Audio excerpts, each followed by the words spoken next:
started out to be an encourager and motivator of women to get out there and travel and to do something fun that they loved and not just kind of live a mundane life or be kind of like a mom or a sister or a daughter or a worker, but to be themselves and to kind of create this individuality again and really prove that you're worth, spending some effort and time on. Welcome to episode 23 of the Woman Angler and Adventure podcast.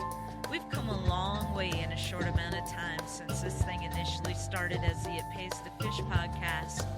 The wonderfully talented Barb Carey has jumped on board as co-host, and we've narrowed our focus to women in the outdoors and adventure space in order to inspire and encourage other women to get out there and go after whatever they dream of. Barb is wrapping up a long stint of fishing and travel and collecting stories of amazingly inspiring women along her journey.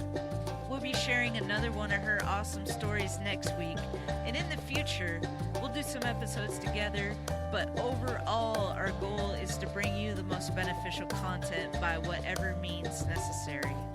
All that being said, I thought it was high time we feature a world traveler and adventurer, and I'm proud to say, one of my good friends, though we've only known each other a short time. On this week's show, we feature Global Girl Life Shannon Rizzo. You're sure to fall in love with Shannon and her story, so please sit back and enjoy.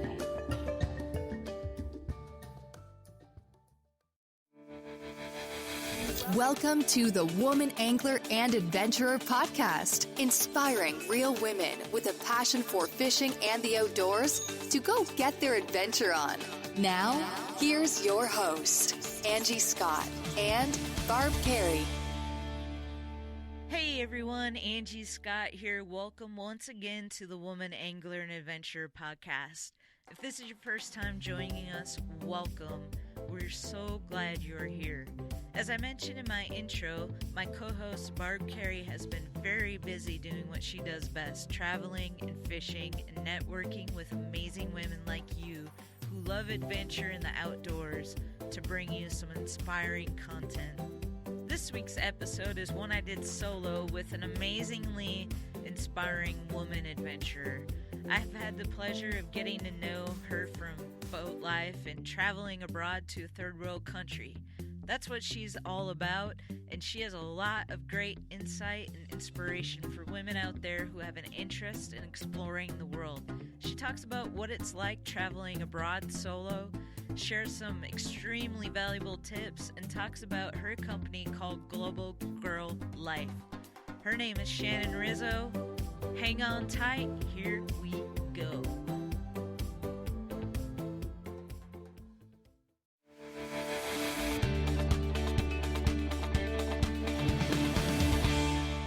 Shannon, welcome to the Woman Angler and Adventure podcast. We were supposed to have done this interview when we were down in the Dominican Republic, but it didn't happen.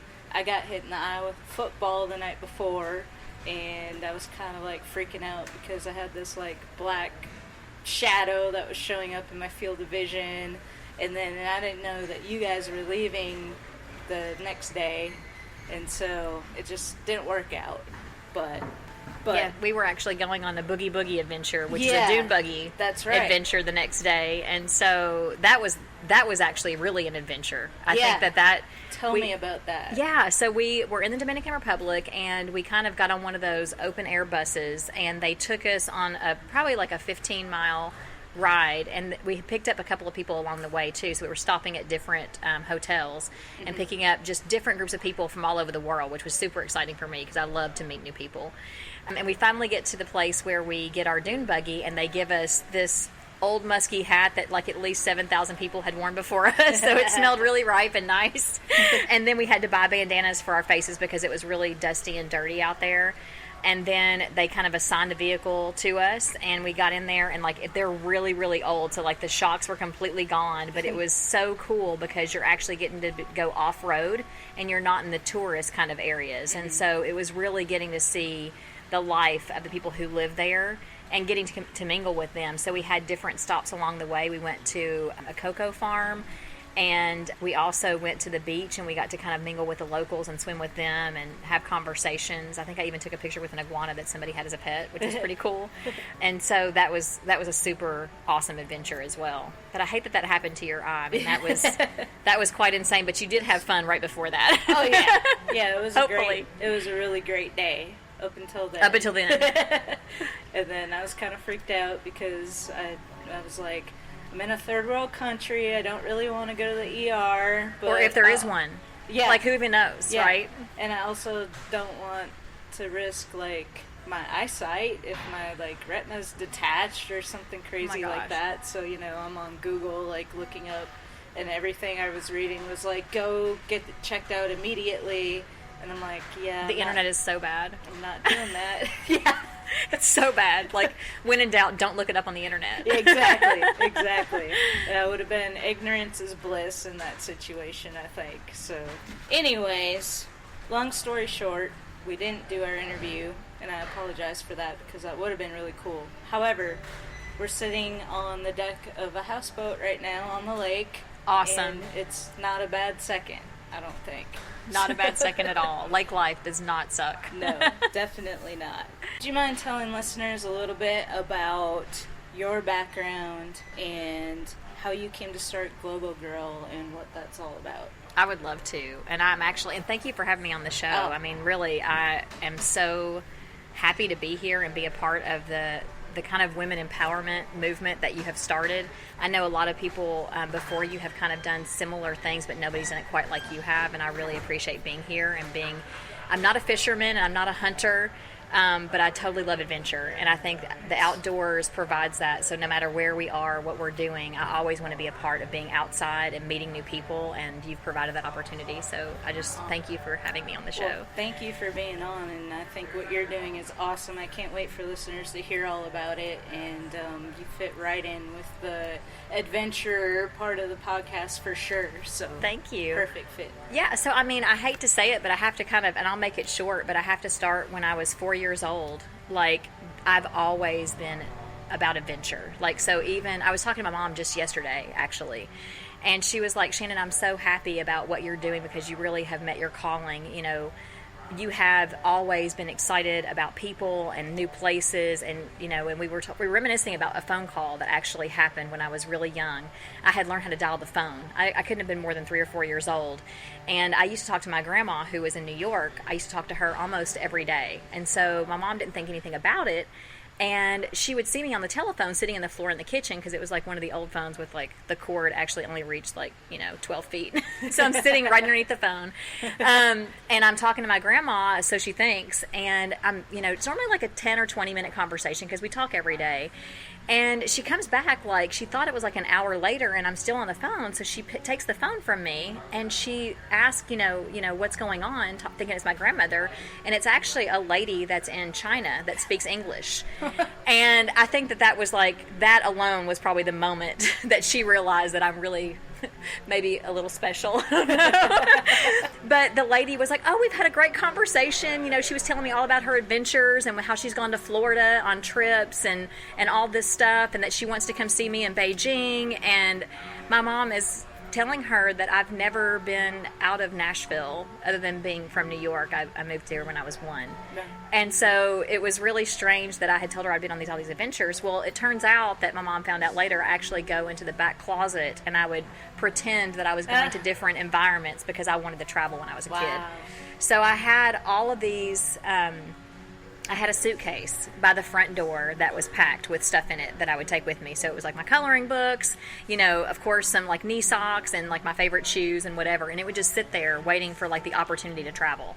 And so that stuck with me my entire life. And I flew. So my dad, actually, my mom and dad divorced, and my dad was in New York. And so I would fly when I was really young by myself back and forth from New York to Nashville. And I think that that's really what gave me the creativity of like, man, I could really go anywhere or do anything. And so that has been in my heart my entire life. And I love people. I love to talk. I mean, even that phone call goes back to me wanting to talk to someone about what they're doing and who they are and, learning. And I've just got this really big curiosity for always learning something new.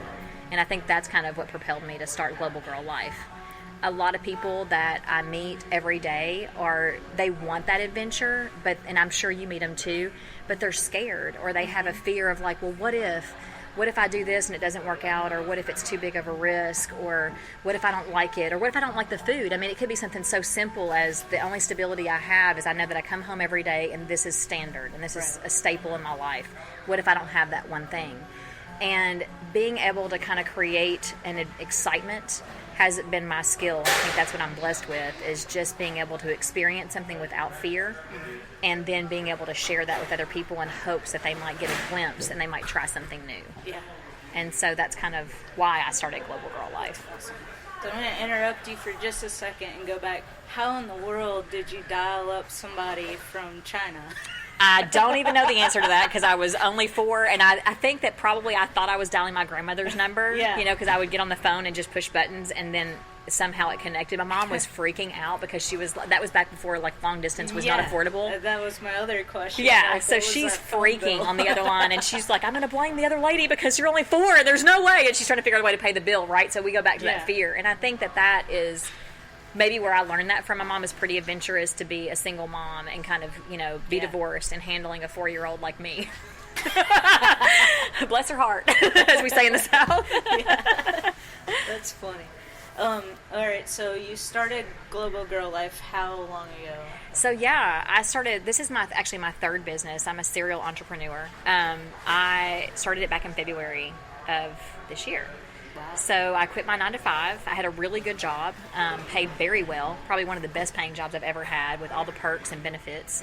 And I had even negotiated a lot of travel time, which I was like, this is my dream job. But there was a transition change in the company, and they put me in a different department. And I wasn't happy. And I had finally found happiness in a job. I was like, I can work for someone else finally. I don't have to have my own business. I can actually have stability, right? Something that we all crave. Yeah. I can have that, and then I can actually have independence and freedom, and I can do what I want, and I love my job, and I love the people I work with. And just like that, it changed.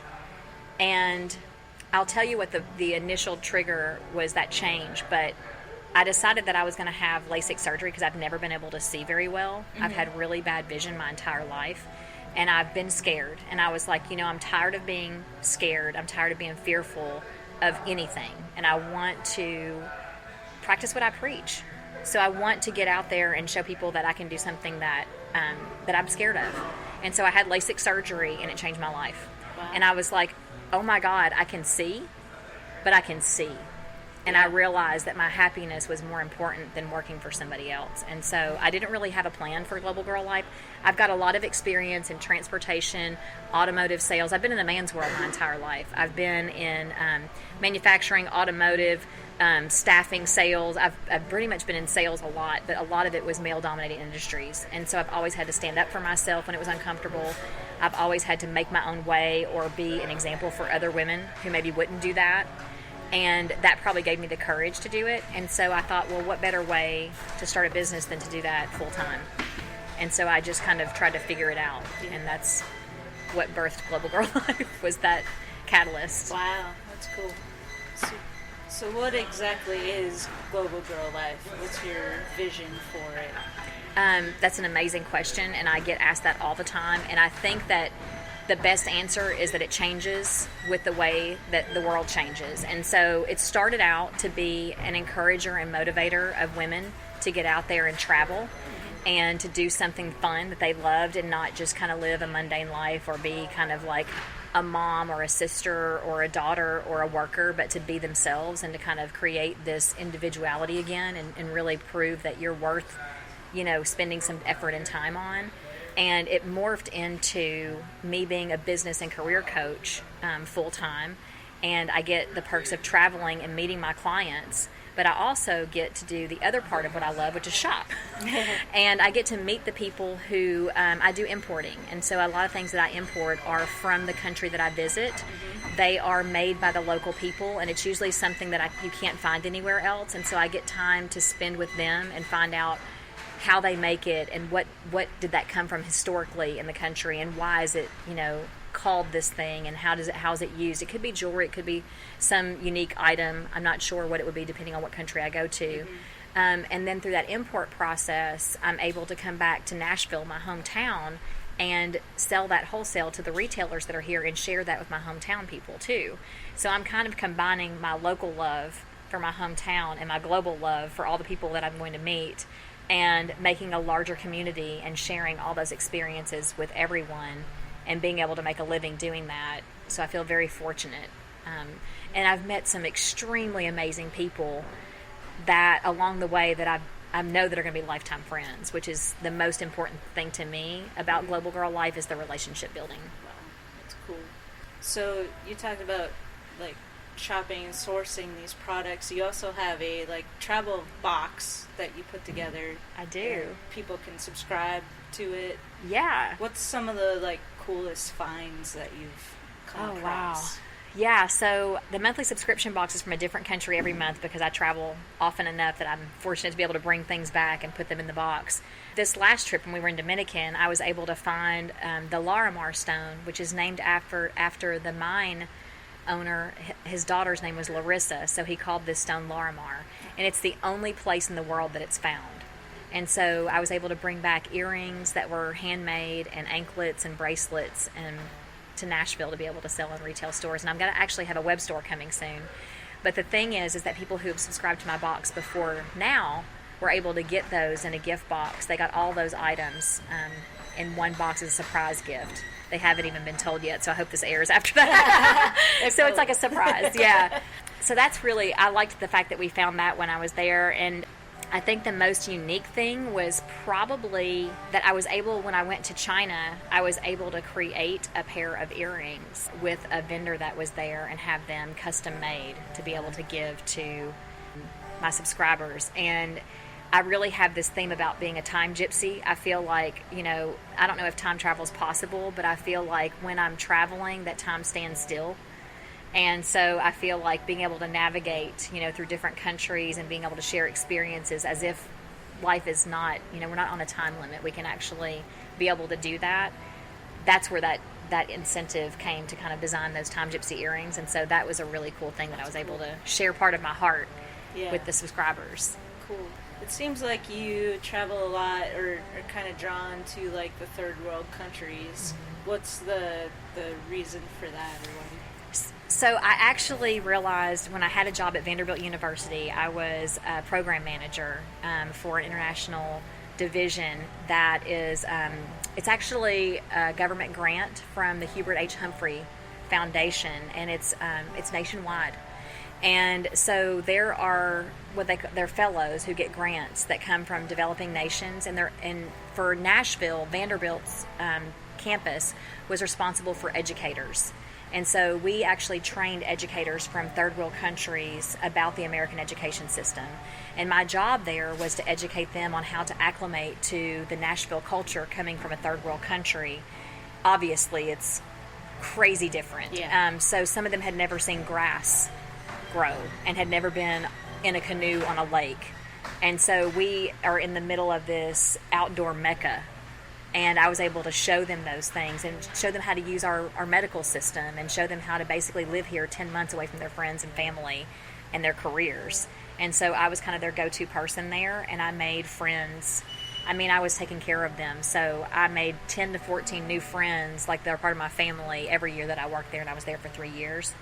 And that's kind of where that came from, is hearing their stories. They were doing PowerPoint presentations, and they were telling us stories about the songs when they were children, and sharing stories about their kids and what they were doing in photos. And so we really got to know what it was like to live in that country as close as we could without going to visit. Mm-hmm. And when I stopped working there, they were like, Shannon, if you ever want to come visit me, you have a home in my home. I will feed you, I will clothe you, I will transport you, whatever you need to do, but please come see us. And so when I started Global Girl Life, that was what I set out to do. Yeah. And so far I've been to 3 different countries where the fellows were, and I made my way, the journey across. I actually went to Tibet a year and a half ago, which was probably a once-in-a-lifetime experience. But a fellow was there, and she was getting married, and she said, please, would you come be in my wedding? Oh, wow. And I mean, how can you say no to that? Right, so yeah. I went to a traditional Tibetan wedding and helped with that, and that was the most unique experience I think that I've probably had since I started Global Girl. But it was really it was amazing.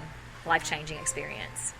Have you had any, like, crazy stories or crazy travel stories going to some of these third world countries? Of course. Please share. Yeah, and I mean, because we're talking adventure, I'm definitely going to share them, but I think, you know, I reserve a little bit of those stories because I don't want to scare people, you know, out of traveling, because a lot of people tell those crazy stories.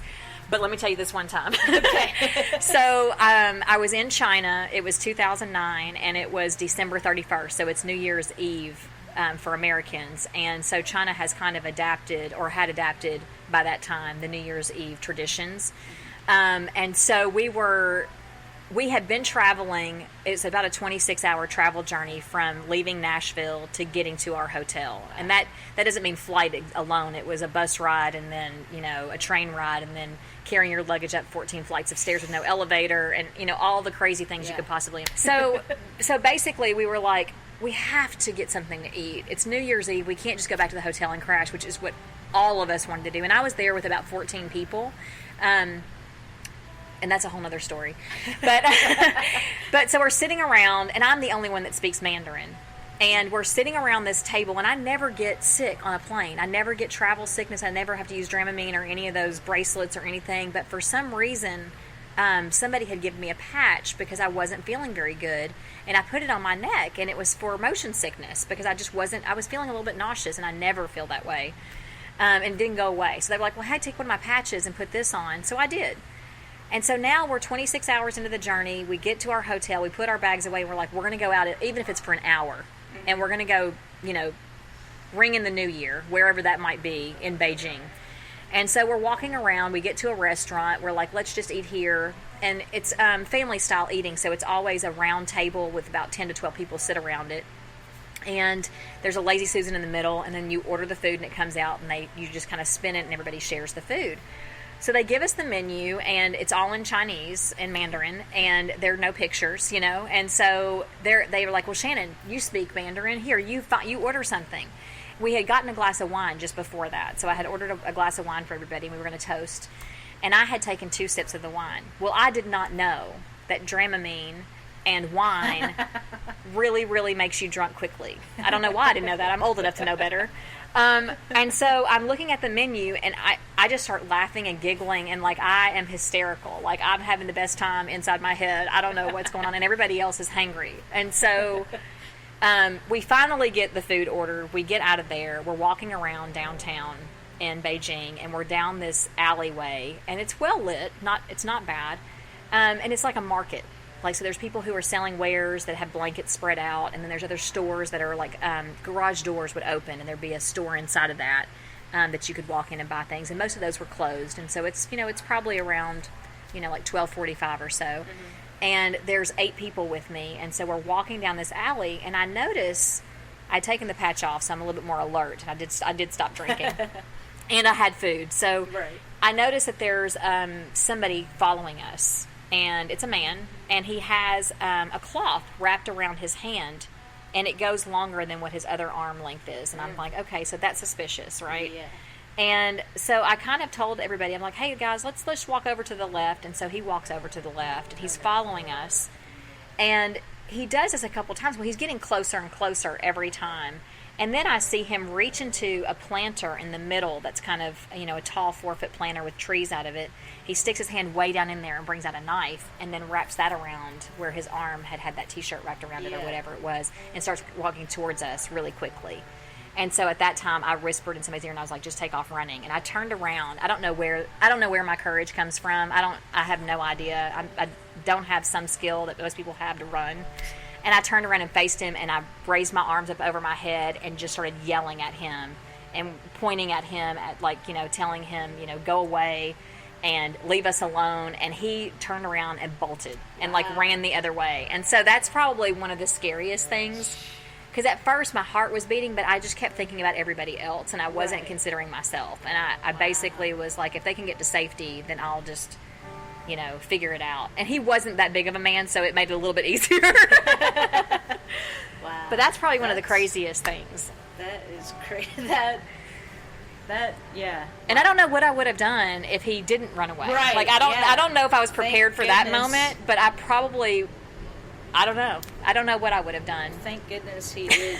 He did run Yes. away. Happy New Year. Yeah, no kidding. Wow, that's crazy. So if you actually want to travel and you do get on a plane and go to another country, the adventure starts when you get on the plane to leave your country. So it's all about what did you pack, how did you pack it, how are you going to get through to the next thing, and following. I know a lot of people don't read the rules of flying, but when you travel to another country, it's super important to know what you can take on board and what you can't, because that alone can make your whole trip make or break it, you know. And so I have like tips on my website too about which countries you travel to and what to put in your bag and where to put it so that you can have easy access to it if you have to show them what it is. And I've actually brought back things that you weren't supposed to bring back because I kind of know the system and know how to maneuver that in a way where it's still acceptable. It's not illegal to bring back some of the things I've brought back, but the way that I bring them back is maybe not appropriate. But if you kind of know this, if you're a well-traveled person and you kind of do your research, it's easier and it makes your time a lot less stressful, which makes it pleasant. And that's what everybody wants, is a pleasant experience. So I'm taking a lot of those risks for you. And if you kind of tune in to my channel or my website, I'm giving you those tips so that you kind of know, like, oh, I'm a professional. I've been here like 6 times. Yeah. So. Yeah. You feel like that. Hey listeners, I hope you're enjoying my chat with Shannon from Global Girl Life thus far. I hope the background noise of the dock life isn't too distracting. It's a little squeaky and there's some music playing in the background, but I think it's kind of fun and adds to the ambiance of our conversation. Before we start wrapping things up, Shannon has some super valuable international travel tips for you, so please stay tuned. If you like this podcast, please take a moment to leave a rating and review on iTunes. It helps other people like you discover us. Okay, now back to my chat with Shannon.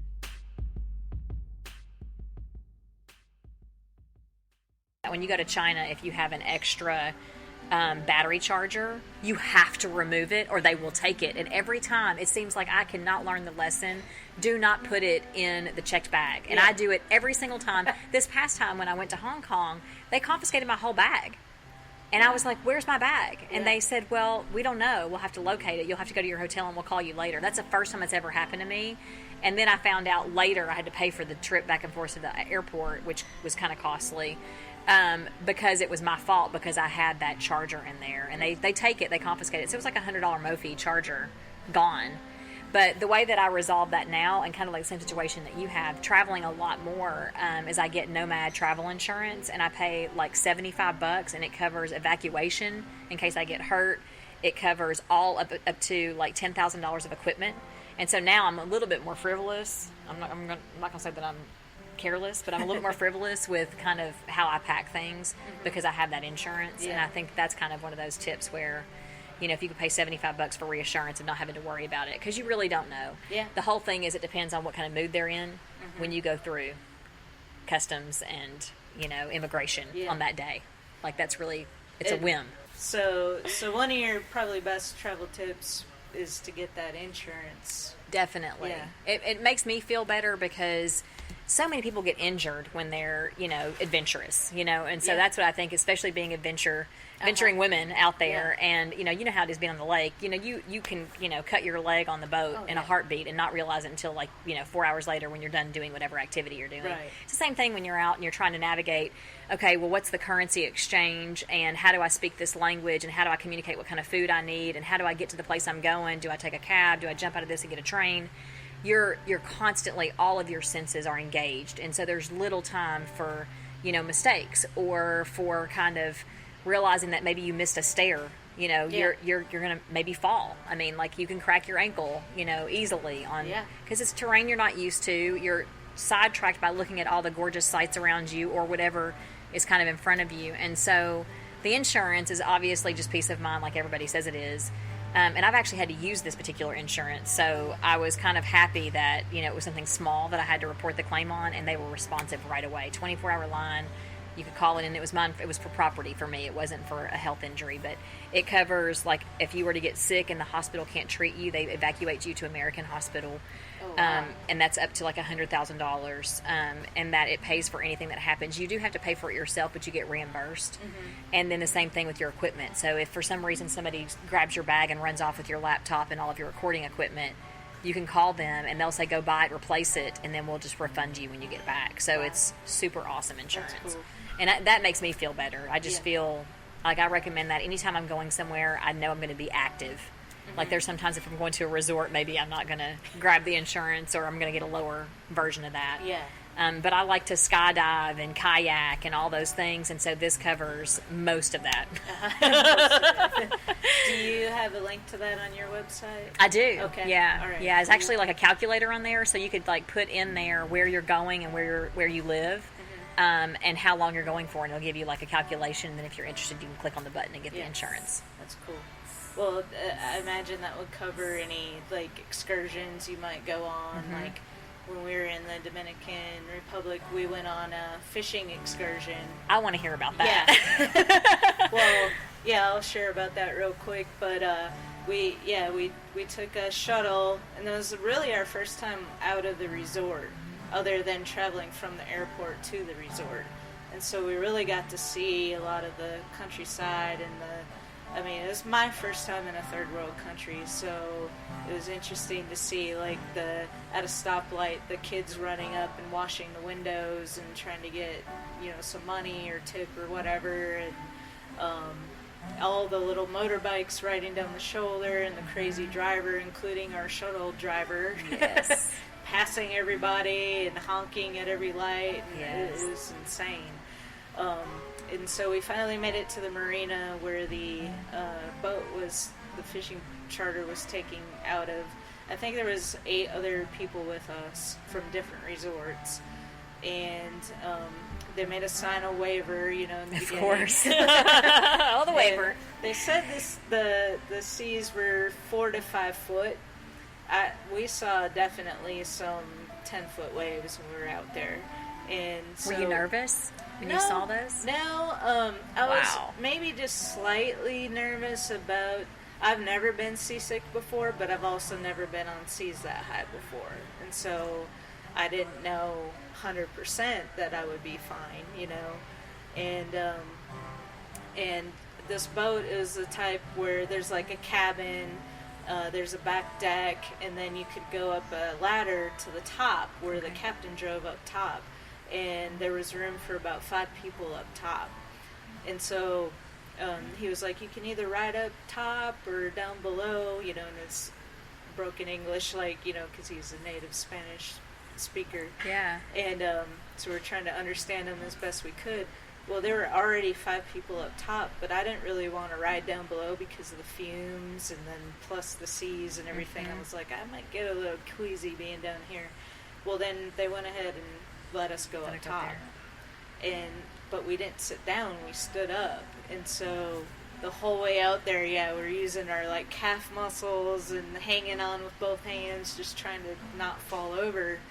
And he was trying to get us, there was a little room to sit down, he was trying to get us to go sit down, but there was no way you could get over there with the boat without rocking like that. And so finally, I don't remember if he like slowed the boat down so we could get over or what, but we finally made it over to sit down. That was so much better. Yes. And then the group of people that was up there, they ended up making their way down. He slowed the boat down for them to get down the ladder, and then I had no idea what to expect for this fishing excursion. The only ones I've been on before was like you go to a spot and everybody's got a pole and you drop a line. This was trolling the entire time for 4 hours. Oh, wow. So once we got out there, which was probably about 30 minutes to get out there, then we just trolled for 4 hours on those seas. So how deep was the water?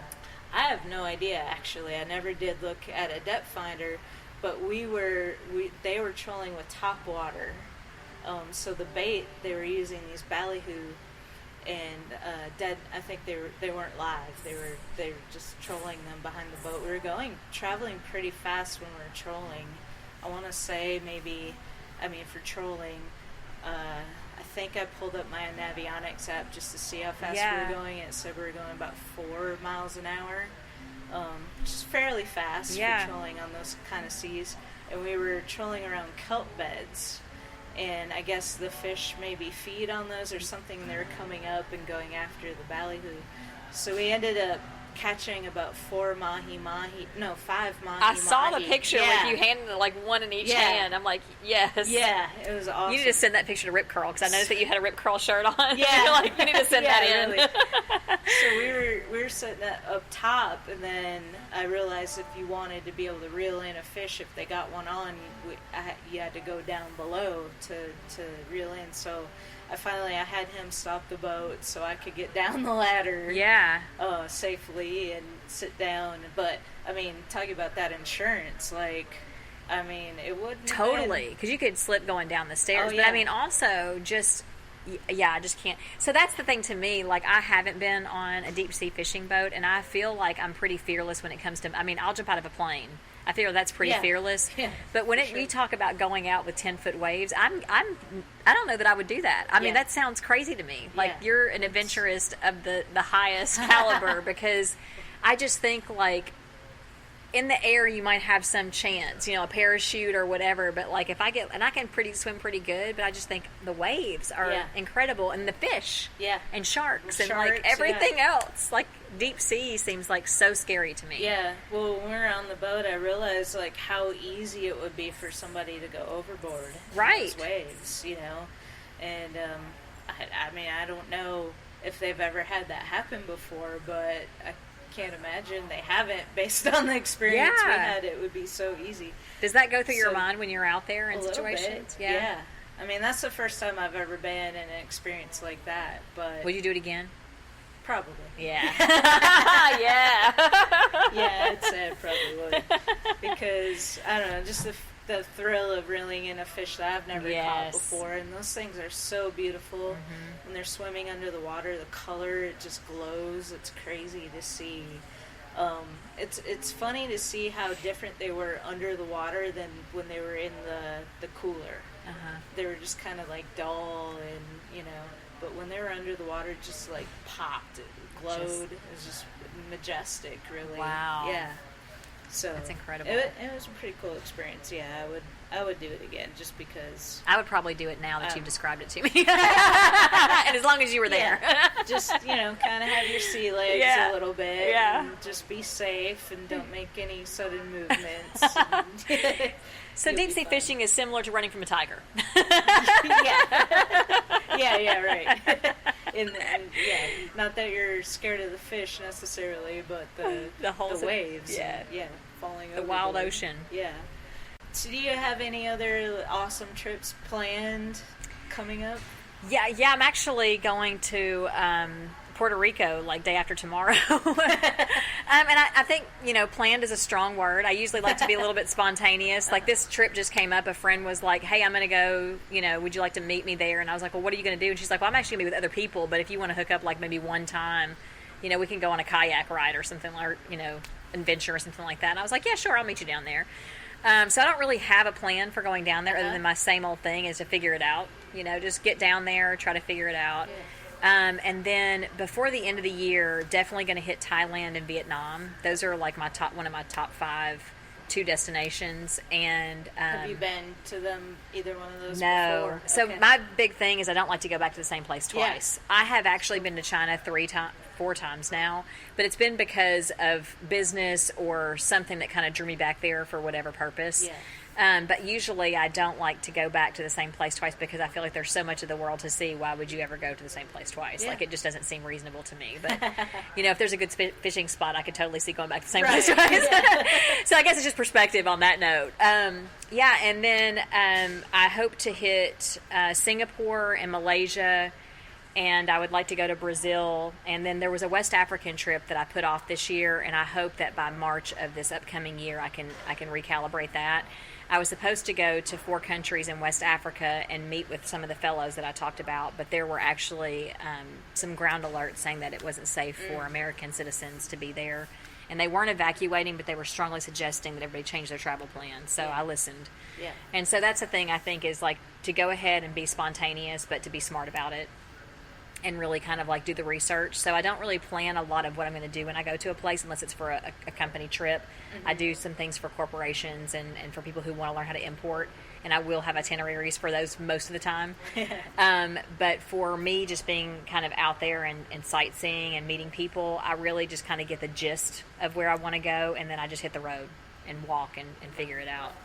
So that's kind of some things that are going to go on in the next 9 months or so. What advice would you have for other women out there who are just kind of maybe afraid to go out there and go somewhere exotic like that, and to couple that with, like, do you do any of these trips solo? Okay. Yeah. Awesome. So to answer the last question first, I love being a solo traveler, and for me, that is probably the most eye-opening, life-changing experiences that I've had. So Tibet was a solo travel on my own, the journey to get there when I met my friend.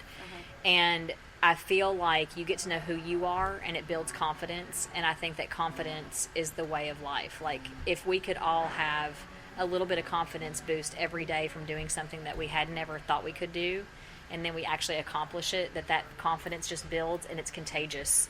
And other women pick up on that. So I feel like if you can do even a small thing every day to boost your confidence, then by all means. And if you're a fellow woman, then boost someone else's confidence. Tell them something nice, or that they're adventurous in whatever sort of way it might be.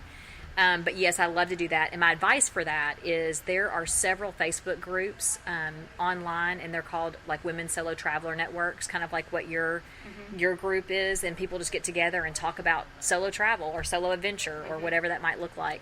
And so I'm a part of those groups, and so I always go back in if I'm going to go somewhere, and I'll ask, have you been here before, and what did you find out? And I've found some very valuable information about safety tips in certain countries. For instance, Thailand is it can be safe and not safe depending on what you do and what parts of the town that you're in at certain parts of the day. And even certain restaurants have been flagged by solo travelers that are women. So those are very important tips. Yeah. Also, my website has that information. If I've ever found out anything, I also put that on the website, and it's being redone so that you can actually find it by country now, so that'll be cool. But I like to travel with other people, and I like to meet people in other places too. So on Facebook, in those groups, I've actually met women online that I haven't met in person, and I've gone to the country and met up with them, and now I have friends all over the world because of that too. That's awesome. So I really encourage people to do solo travel. I think if you're uncomfortable, that group travel is definitely the best way to go first, and to go somewhere as close to home that makes you comfortable. So, for instance, if we're in the United States and we're in Tennessee, then maybe Mexico or destinations in, Cuba, the Dominican Republic, or Puerto Rico might be Bahamas. Some of those places would be very cool to go to if you're a first-time traveler, and then be more adventurous after you kind of get your feet wet a little bit and build your confidence, then go across the Atlantic or do something more adventurous that way. That's awesome. Yeah, and I think that there's so many women that do travel solo now, that there's huge networks out there, and if you Google these groups, you can find a lot of women that are super supportive and will tell you good, honest advice. They're not going to candy coat it, and they're not going to make it over dramatized either, and give you some good, solid advice. Thank you so much for being a part of this podcast. I think a lot of people are going to get a lot of value out of this and a lot of inspiration. And where can people find you online? Well, thank you for having me. I've really enjoyed our conversation and learning about your adventures as well. I'm at www.globalgirl.life. Okay. And that's my website. I'm on Instagram at Global Girl Life, and Facebook, Global Girl Life. So if you look up Global Girl Life, you should find me. Awesome. We'll share links to all those in the show notes. I appreciate that. I'll get a couple photos from you as well, from your adventures, and we'll post those on there too, so people can check that out. That's awesome. Thanks for having me, and I look forward to having you on my website as a blogger. So yeah, we're going to maybe do a podcast for that, and kind of be the first podcast for Global Girl Life. I think that would be awesome.